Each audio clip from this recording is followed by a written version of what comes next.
शीतला मैया ना, से शीतला मैया ना, बानिया के पातर शीतला मैया ना, कौन मैया बेटा दिहनी, कौन मैया बेटी, अरे कौन मैया बेटी, कौन मैया ना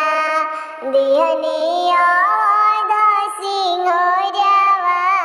कौन मैया ना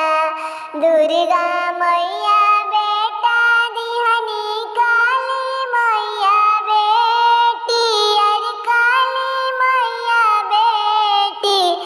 जे शीतला मैया ना, से शीतला मैया ना देहनी आधा सिंहरवा, शीतला मैया ना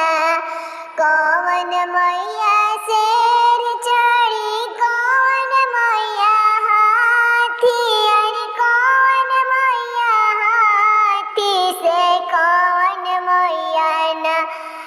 खेली निमिया पर झुलुआ, कौन मैया ना